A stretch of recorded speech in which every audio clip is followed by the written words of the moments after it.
तो भक्तों, क्या आप जानते हैं काकभूषुंडी की स्टोरी? वेदों और पुराणों के अनुसार काकभूषुंडी, जिन्होंने 11 बार रामायण और 16 बार महाभारत देखी है, वे कल्प के अंत तक अपने शाश्वत स्वरूप में जीवित रहेंगे। भगवान राम ने ही काकभूषुंडी को अमर बनाया था। एक चुपाई जिसमें काकभूषुंडी ने गरुड़ जी को कहा था, सुनु खगेश रघुपति प्रभुताई, कहू जथामति कथा सुनाही, जेहि विधि मोहु भयु प्रभु मोहि, सोई सब कथा सुनावो तोहि। भावार्थ, हे पक्षीराज गरुड़ जी, श्री रघुनाथ जी की प्रभुता सुनिए। मैं अपनी बुद्धि के अनुसार वह सुहावनी कथा कहता हूँ। हे प्रभु, मुझे जिस प्रकार मोह हुआ वह सब कथा भी आपको सुनाता हूँ। रामायण के और रामचरितमानस में काकभूषुंडी का उल्लेख मिलता है। उत्तरकांड में इसका उल्लेख मिलता है। आओ जानते हैं कि काकभूषुंडी कौन थे। कहते हैं कि सर्वप्रथम श्री राम की कथा भगवान शंकर ने माता पार्वती को सुनाई थी। उस कथा को एक कौवे ने भी सुन लिया। उसी कौवे का पूर्ण जन्म काकभूषुंडी के रूप में हुआ। जब राम बालक थे तब वे उनके पास ही रहते थे। काकभूषुंडी को पूर्व जन्म में भगवान शंकर के मुख से सुनी वह राम कथा पूरी की पूरी याद थी, इसलिए वे राम के पास रहकर बाल लीला देखते रहते थे। लेकिन एक बार उन्होंने राम के हाथ में रोटी का एक टुकड़ा छीन लिया तो राम जोर जोर से रोने लगे। काकभूषुंडी सोच में पड़ गए कि क्या तीनों लोकों का स्वामी रोटी के एक टुकड़े के लिए रो सकता है। उनके मन में भ्रम उत्पन्न हुआ तो वे ये सोचकर वहां से उड़ चले कि यह तो कोई साधारण बालक है। आकाश में बहुत ऊंचे और बहुत दूर जाने के बाद अचानक उनकी नजर पीछे पड़ी तो पता चला वे बालक की अपनी शक्ति से उनका पीछा कर रहा है। काकभूषुंडी तभी चक्कर खाकर नीचे गिरने लगे। जब उन्हें होश आया तो देखा कि वह तो उसी बालक के चरणों पर गिरे पड़े हैं, तो महल में अभी तक रो रहे हैं। प्रभु की यह लीला देखकर उनकी आंखों से आंसू निकल आए।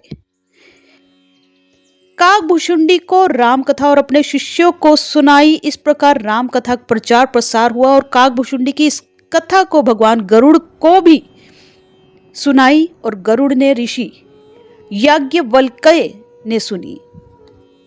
कहते हैं कि वाल्मीकि को यह राम कथा राम के वनवास के लौट आने के बाद नारद जी ने सुनाई थी। जब रावण के पुत्र मेघनाद ने श्री राम से युद्ध करते हुए श्री राम को नागपाश से बांध दिया था, तब देव ऋषि नारद के कहने पर गिद्धराज गरुड़ ने नागपाश के समस्त नागों को खाकर श्री राम को नागपाश के बंधन से मुक्त कर दिया था। भगवान राम ने इस तरह नागपाश से बंध जाने पर श्री राम के भगवान होने पर गरुड़ को संदेह हुआ। गरुड़ का संदेह दूर करने के लिए देव ऋषि नारद जी ने उन्हें ब्रह्मा जी के पास भेज दिया। ब्रह्मा जी उनको शंकर जी के पास भेज दिया और भगवान शंकर ने उन्हें गरुड़ को उनके संदेह मिटाने के लिए काकभूषुंडी जी के पास भेज दिया। अंततः में काकभूषुंडी जी ने राम के चरित्र को पवित्र कथा को सुनाकर गरुड़ जी के संदेह को दूर किया। लोमेश ऋषि के श्राप के चलते काकभूषुंडी कौवा बन गए थे। लोमेश ऋषि ने श्राप से मुक्त होने के लिए उन्हें राम मंत्र और इच्छा मृत्यु का वरदान दिया। कौवे के रूप में उन्होंने अपना संपूर्ण जीवन व्यतीत किया। लोमेश ऋषि परम तपस्वी तथा विद्वान थे। इन्हें पुराणों में अमर माना गया है। हिंदू महाकाव्य महाभारत के अनुसार ये पांडवों के ज्येष्ठ भ्राता युधिष्ठिर के साथ तीर्थ यात्रा पर गए थे और उन्हें सब तीर्थों का वृतांत बतलाया था। लोमेश ऋषि बड़े बड़े रोमों और रोह वाले थे। उन्होंने भगवान शिव से यह वरदान पाया था कि एक कल्प के बाद मेरा एक रोम गिरे और इस प्रकार जब मेरे शरीर के सारे रोम गिर जाएं तब जाकर मेरी मृत्यु हो। कहा जाता है कि काकभूषुंडी ने भूषुंडी रामायण विचरित लिखी थी। एक कथा के अनुसार एक बार अयोध्या में अकाल पड़ गया और काकभूषुंडी उज्जैन तक वह एक शूद्र थे। वहां जाकर वह एक विप्र की सेवा करने लगे। विप्र ने उसे अपने यहाँ ही आश्रय दिया। एक बार जब विप्र भगवान शंकर की पूजा प्रार्थना कर रहा था तब इससे उसका घोर अपमान कर दिया। इस पर भगवान शंकर ने आकाशवाणी करके उन्हें श्राप दे दिया कि तुमने गुरु का निरादर किया है, इसलिए अब तुझे सर्प की अधम योनि मिलेगी और उस योनि के बाद तुझे 1000 बार अनेक योनियों में जन्म लेना पड़ेगा। काकभुशुंडी के गुरु बड़े दयालु थे, इसलिए उन्होंने शिवजी जी की स्तुति कर अपने शिष्य के लिए क्षमा प्रार्थना की। गुरु के द्वारा क्षमा याचना करने पर भगवान शंकर ने आकाशवाणी कर कर कहा, ब्राह्मण, मेरा श्राप व्यर्थ नहीं जाएगा, इसको 1000 बार जन्म अवश्य लेना ही पड़ेगा, किंतु इसके जन्म मरण का दुख नहीं होगा और ना ही ये अपने किसी भी जन्म की स्मृति को भूलेगा। इसे अपने प्रत्येक जन्म का स्मरण बना रहेगा और जगत में इसे कुछ भी दुर्लभ ना होगा। मेरी कृपा से भगवान श्री राम के चरणों के प्रति भक्ति भी प्राप्त होगी। इस तरह काकभुशुंडी को हर जन्म की याद बनी रही। समय के साथ श्री राम जी के प्रत्येक भक्ति भी उसमें उत्पन्न होती गई। उसने अंतिम शरीर ब्राह्मण का पाया और ब्राह्मण बनने के बाद वह ज्ञान प्राप्ति के लिए लोमेश ऋषि के पास गया।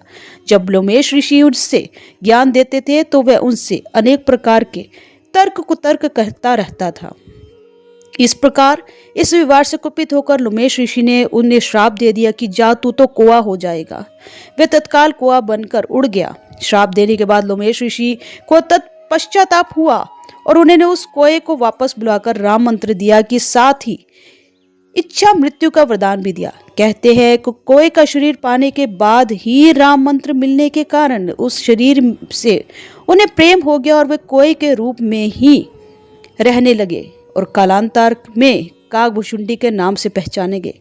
तो दोस्तों, ये थे काकभुशुंडी के पूरे तथ्य, तर्क वितर्क जो हमारे पूरे पुराणों में कथित हैं। तो ये वीडियो आपको अच्छी लगी हो तो चैनल को सब्सक्राइब करना और ऐसे ही और वीडियोस के लिए बेल आइकन के नोटिफिकेशन को पुश करना और यहाँ पर कमेंट सेक्शन पर अपने कमेंट्स करना, जय श्री राम लिखना और यहाँ पर राम भक्त हनुमान की जय जयकार करना मत भूलिएगा। Thank you so much for watching the video.